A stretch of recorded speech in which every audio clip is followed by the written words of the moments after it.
Қайырлы күн достар, сіздермен Айнамгүл, менің каналыма қош келдіңіздер. Бүгін біз бауырдан өте дәмді рулет пісіретін боламыз. Тартылған бауырға жұмыртқа, сүт, тұз, ас содасын және қара бұрыш, сұйық май құйып араластырамыз. Бауырдың өзінің түйіршіктері болғандықтан жегенде де пісіргенде де кедергі келтіреді, сондықтан ситыдан өткізіп аламыз. Өлшемдері видеоның астында жазылып тұрады. Соңынан ұн саламыз. Ұнды жәймендеп саламыз, сосын араластырып аламыз да түйіршіктері қалмау үшін блендермен еземіз.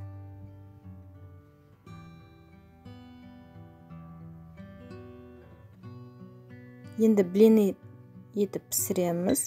Қызып тұрған табаны майлап аламыз да, сосын құямыз. 1,5 қасық құямыз.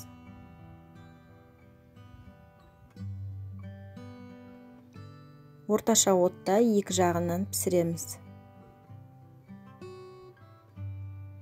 Дәл солай майлап аламыз. 1,5 қасық құямыз.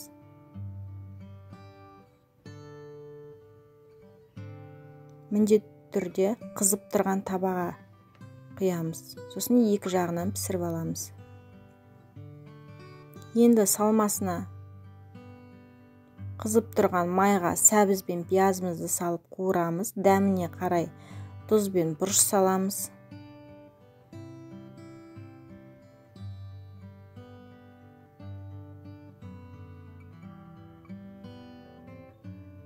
Қызарғанға дейін пісіріп аламыз. Жұмыртқаны үккіштен өткіземіз піскен, сосын 2 қасық майонез салып араластырамыз.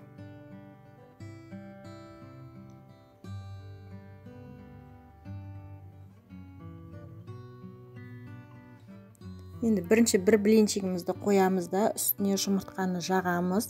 Үстіңгі жағына 2 сантиметрдей жеткізбей жағамыз. Себебі қазір ораған кезде жан жағына шығып кетуі мүмкін. Үстіне екінші блиниді қойып, сәбіз бен пиязымызды жағамыз. Оны да дәл солай үстіне 2 сантиметрдей жеткізбей жағамыз. Енді нығыздап ораймыз.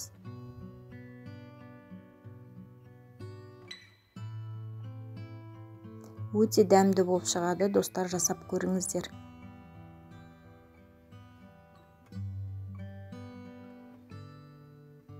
Дәл солай жұмыртқамызды жағамыз, үстіне 2 сантиметрдей жеткізбейміз, екіншісін қойып, сәбіз бен пиязымызды жағамыз. Достар, менің каналыма тіркеліп, лайк басып, комментарий жазуды ұмытпаңыздар.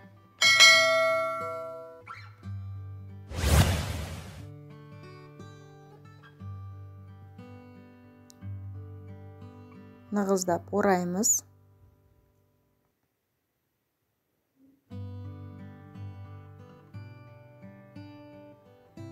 Тоңазытқышқа қойып қоямыз. Салқындатып қатыру үшін, немесе мұздатқышқа қатырып алсаңыздар да болады. Міне осындай болып шығады. Жасап жатсаңыздар ас болсын.